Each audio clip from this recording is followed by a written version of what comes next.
नमस्कार साथियों, कैसे हैं आप सभी। आशा करता हूँ आप लोग अच्छे होंगे। आज हम लोग इस वीडियो में क्लास 12th केमिस्ट्री के पार्ट 3 रासायनिक बलगतिकी, जिसको अंग्रेजी में केमिकल काइनेटिक्स कहते हैं, उसका अध्ययन करेंगे। इसके पिछले वीडियो में हम लोगों ने चैप्टर 2 विलयन का अच्छे तरीके से अध्ययन कर लिया था तथा हमने कल के वीडियो में आप लोग को यह बताया था कि जो केमिस्ट्री के 5 चैप्टर हैं, 5 चैप्टर में से कितने मार्क्स का किस चैप्टर का प्रश्न पूछा जाता है। अगर आपने वह वीडियो नहीं देखा है तो इस वीडियो को ज़रूर देख लें। चलिए चैप्टर को स्टार्ट करते हैं। चैप्टर का नाम है रासायनिक बलगतिकी यानी कि केमिकल काइनेटिक्स। इसमें से लगभग 12 से 14 मार्क्स का प्रश्न आपकी बोर्ड परीक्षा में डायरेक्ट होता है। बोला जा रहा है कि भौतिक रसायन की वह शाखा जिसके अंतर्गत अभिक्रिया की दर एवं उसे पूर्ण होने में लगने वाले समय का अध्ययन किया जाता है, उसे रासायनिक बलगतिकी कहते हैं। बोला जा रहा है कि भौतिक रसायन फिजिकल केमिस्ट्री की वैसी शाखा जिसके अंतर्गत अभिक्रिया की दर, आगे जाके हम लोग पढ़ेंगे कि अभिक्रिया की दर किसे कहते हैं, एवं उसे अभिक्रिया की दर को पूर्ण होने में लगने वाली जिसमें समय का अध्ययन किया जाएगा, उसे ही हम लोग क्या कहेंगे, रासायनिक बलगतिकी कहेंगे। तो आप लोग इस वीडियो को नोट्स की तरह ले सकते हैं। आप लोग जितने भी यह कॉपी पे लिखा गया है आपके स्क्रीन पे दिख रहा है, इसको आप एक एक टॉपिक्स को कॉपी पे नोट करते जाइए, यही आपका फेयर हो जाएगा।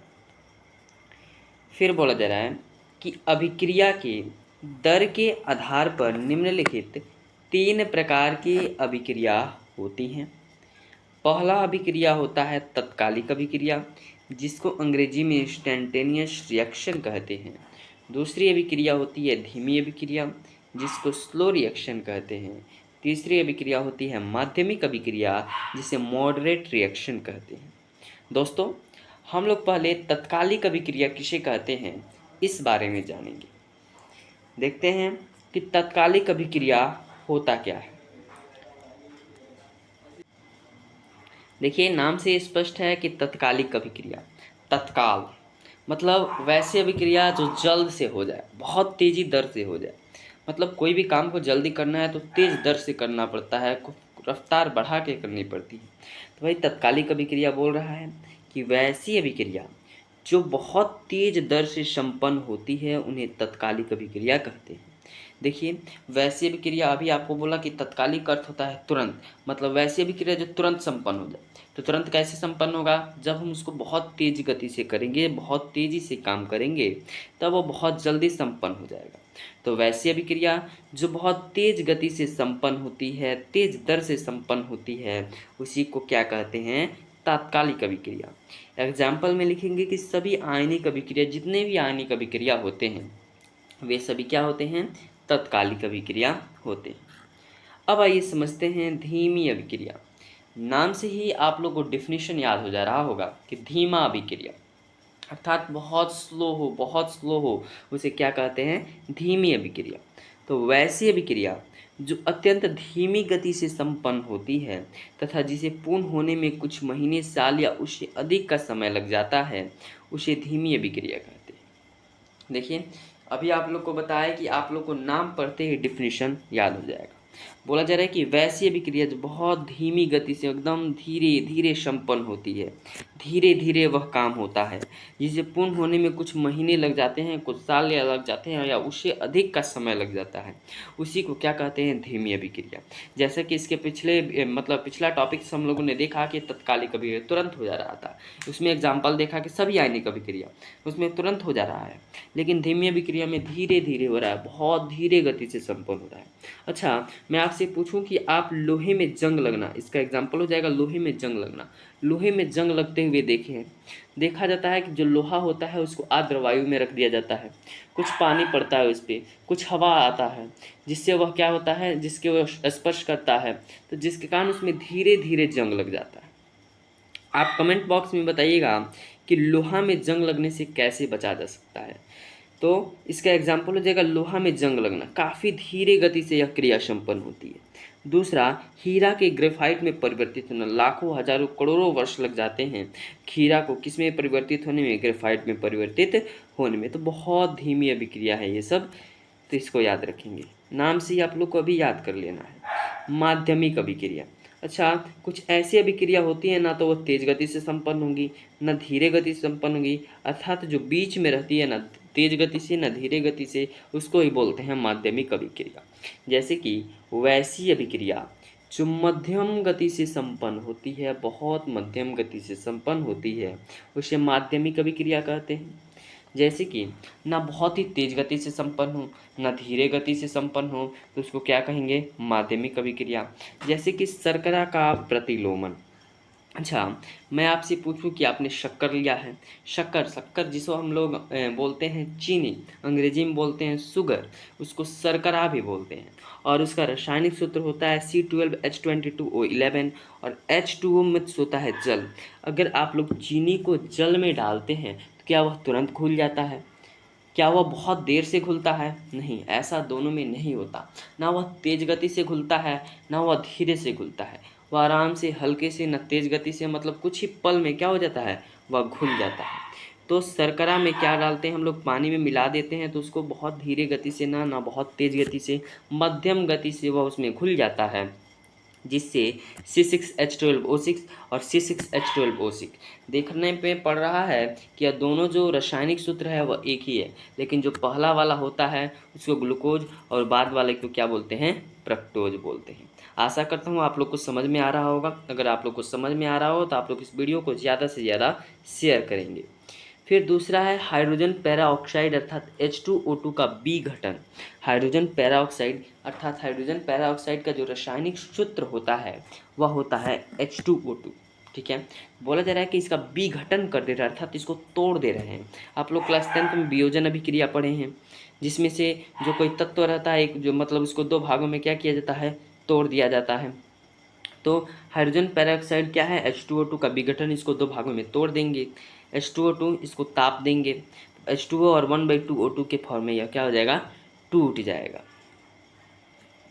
यही है अभिक्रिया की सांद्रता और तत्कालिक अभिक्रिया। मतलब जो तत्कालिक अभिक्रिया है वह तुरंत हो जा रही है, बहुत तेज गति से संपन्न हो जा रही है। धीमी अभिक्रिया है वह धीरे धीरे हो रही है। और मध्यमिक अभिक्रिया है न तेजी हो रही है न धीरे हो रही है, एकदम क्या हो रही है? मध्यमिक गति से हो रही है।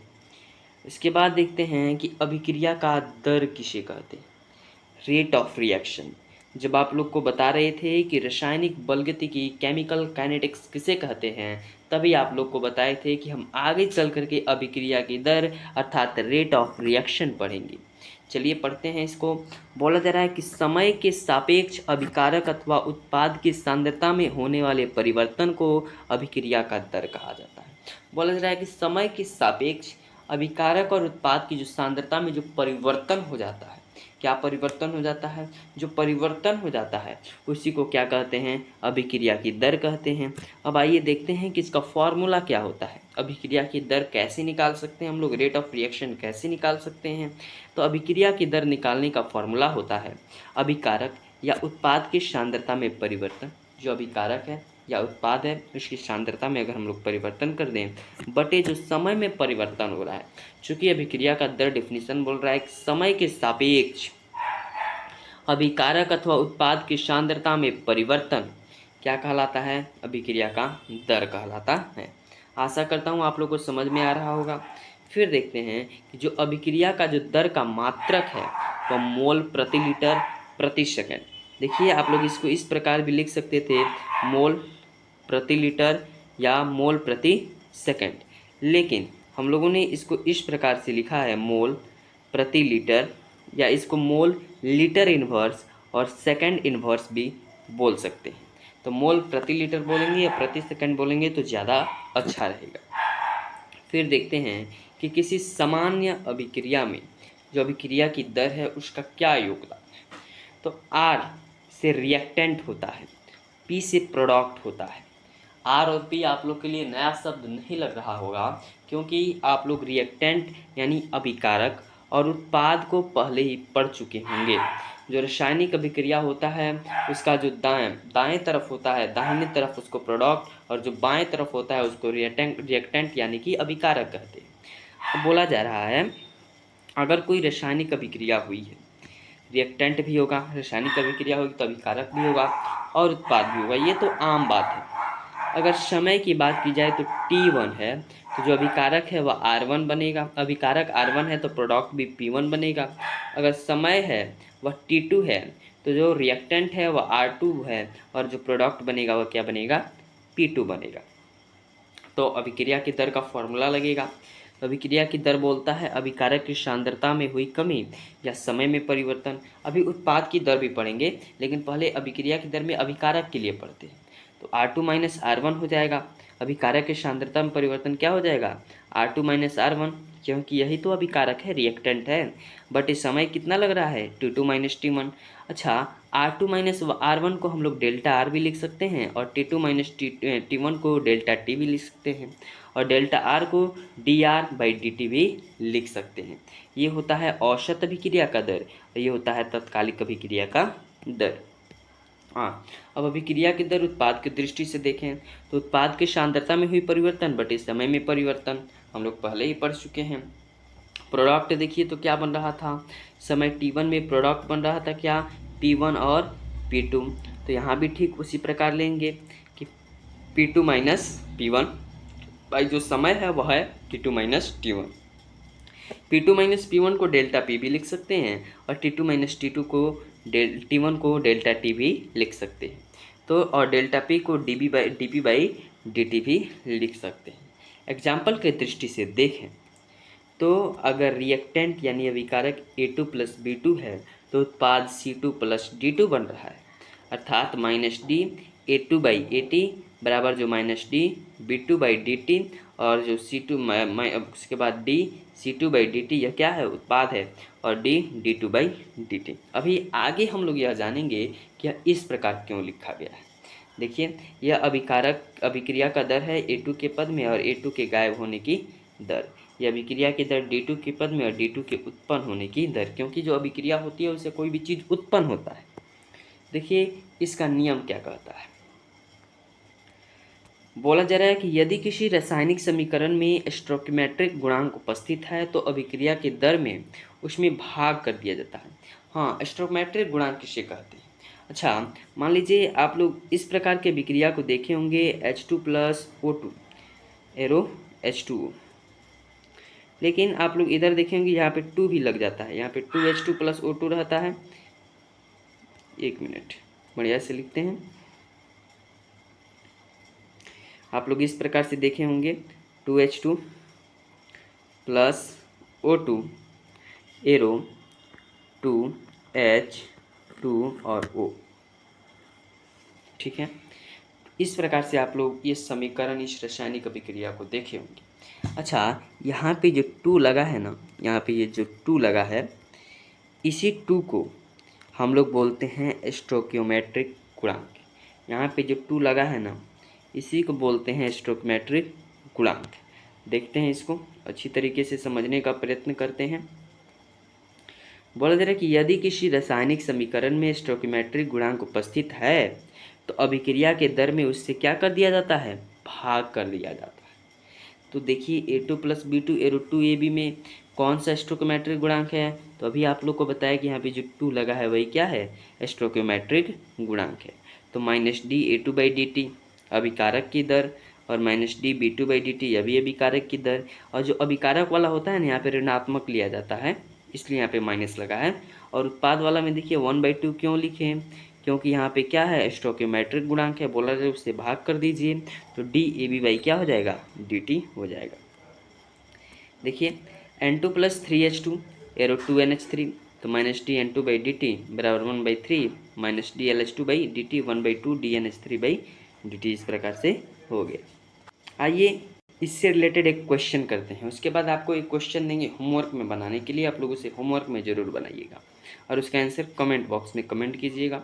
बोला जा रहा है कि किसी रासायनिक अभिक्रिया H2 plus I2 arrow 2HI में H2 के गायब होने की दर 0.2 मोल प्रति लीटर प्रति सेकेंड है, तो HI के उत्पन्न होने की दर निकाल। तो H2 प्लस I2 क्या है, अभिकारक, और 2HI उत्पन्न हो रहा है, अर्थात क्या है, उत्पाद।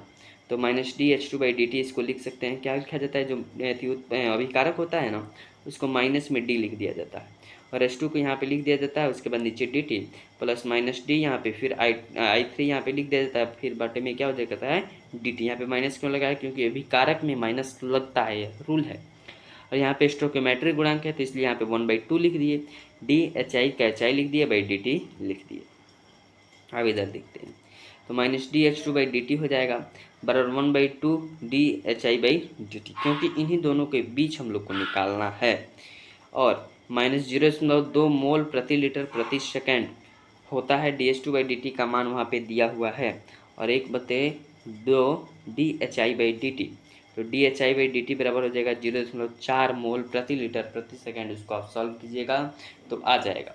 ठीक है, आपको एक क्वेश्चन देते हैं, आप होमवर्क में ज़रूर बनाइएगा। बोला जा रहा है कि किसी रासायनिक अभिक्रिया N2 + 3H2 एरो 2NH3 के N2 के गायब होने की दर 0.6 मोल प्रति लीटर प्रति सेकंड है, तो हाइड्रोजन के गायब होने की दर एवं NH3 के उत्पन्न होने की दर ज्ञात करें। आप लोग इसको बना करके कमेंट बॉक्स में ज़रूर इसका आंसर कमेंट कीजिएगा, नहीं तो हम लोग इस क्वेश्चन को अगले वीडियो में क्या करेंगे, सॉल्व करेंगे। आशा करता हूँ आप लोग को यह वीडियो बहुत ज़्यादा पसंद आया होगा, इसलिए इस वीडियो को ज़्यादा से ज़्यादा हो सके तो शेयर कीजिए, और हमारे यूट्यूब चैनल पे आप पहली बार विजिट किए हो तो इसको प्लीज़ सब्सक्राइब कीजिए। धन्यवाद, मिलते हैं अगले वीडियो में।